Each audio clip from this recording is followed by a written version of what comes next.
Diogo Jota. Un nom qui résonne dans le cœur des fans de football du monde entier. Un gamin de Gondomar, au Portugal, qui a transformé ses rêves en réalité. Un attaquant au talent brut, un compétiteur acharné, un père, un mari, un frère. Mais le 3 juillet 2025, le monde du football s'est arrêté. Diogo et son frère André ont tragiquement perdu la vie dans un accident de voiture. Aujourd'hui, nous allons retracer son parcours, de ses débuts modestes à ses exploits à Liverpool, en passant par les moments qui ont fait de lui une légende. Préparez-vous pour une histoire de passion, de triomphe et d'émotion. Diogo José Teixeira da Silva, né le 4 décembre 1996 à Porto, n'était pas le gamin le plus robuste de son quartier. À Gondomar SC, on le décrit comme un petit garçon frêle, mais avec une technique et une vision hors du commun. Son ancien coach, José Carlos Magalhães, disait « Il avait un toucher de balle exceptionnel, mais il manquait de physique ».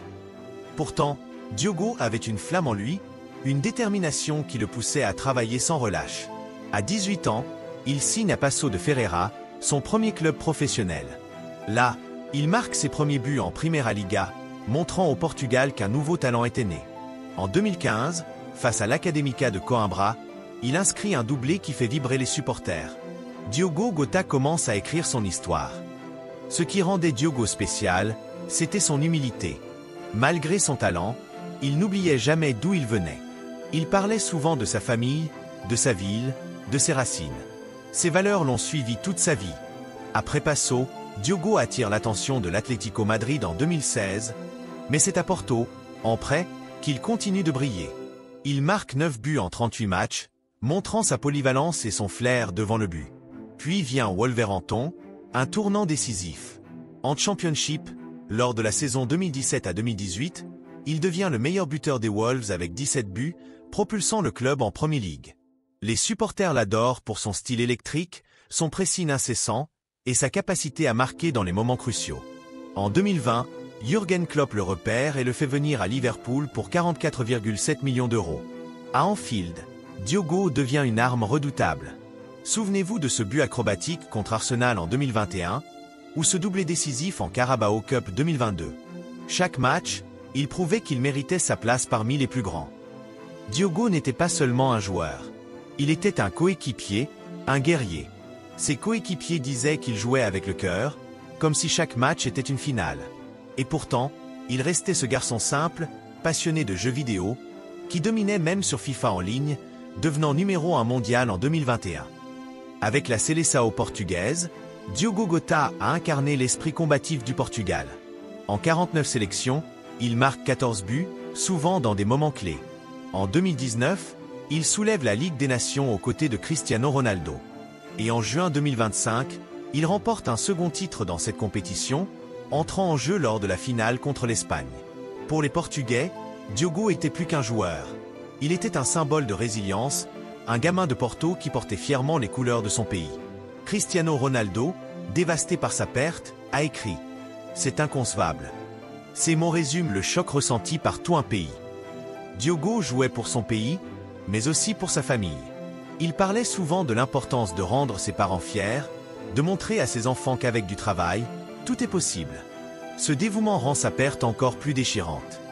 Le 22 juin 2025, Diogo Jota vivait l'un des moments les plus heureux de sa vie. Il épousait Ruth Cardoso, son amour de jeunesse, rencontré au lycée à Porto. Entouré de leurs 3 enfants, Denis, Duarte et leur petite fille née en 2024, ils célébraient leur amour dans une église portugaise. Sur Instagram, Diogo écrivait « Oui, pour toujours ». Ruth partageait « Mon rêve s'est réalisé ». Ces images de joie, de rire, de famille, contrastent cruellement avec la tragédie qui a suivi. 10 jours plus tard, Diogo et son frère André perdaient la vie dans un accident de voiture à Zamora, en Espagne. Un pneu éclaté, une sortie de route, un incendie et 2 vies brisées. Diogo était un mari aimant, un père dévoué. João Cancelo, son coéquipier, a écrit « Aujourd'hui, 3 enfants se sont réveillés sans leur père. Une épouse sans son mari. » Ces mots nous rappellent que derrière le joueur, il y avait un homme dont la famille était tout.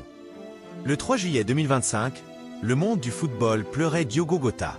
À seulement 28 ans, il laissait derrière lui 136 buts en 398 matchs professionnels, 3 titres avec Liverpool 2 Ligues des Nations et un héritage inoubliable.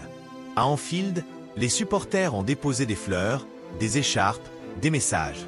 Jürgen Klopp, son ancien coach, a écrit « J'ai le cœur brisé ». La fédération portugaise a salué une personne extraordinaire, respectée par tous. Diogo Jota n'était pas seulement un joueur talentueux. Il était un exemple d'humilité, de passion, de résilience. Son dernier but, un slalom incroyable contre Everton en avril 2025, restera gravé dans les mémoires comme un symbole de son génie. Diogo nous a quittés, mais son esprit vit dans chaque jeune joueur qui rêve grand, dans chaque supporter qui célèbre un but avec passion. Comme l'a dit Trent Alexander-Arnold, « Quand ce sera moins douloureux, je veux me souvenir de Diogo avec un grand sourire. » Diogo Jota nous a quittés trop tôt, mais son histoire continue d'inspirer. De Gondomar à Anfield, il a prouvé que les rêves peuvent devenir réalité. À sa femme Ruth, à ses enfants, à sa famille, nous envoyons nos pensées les plus sincères. Repose en paix, Diogo. Ton numéro 20 brillera toujours. Si cette vidéo vous a touché, laissez un like, partagez-la, et abonnez-vous pour d'autres histoires qui célèbrent le football et ses héros. Dites-nous en commentaire ce que Diogo Jota représentait pour vous.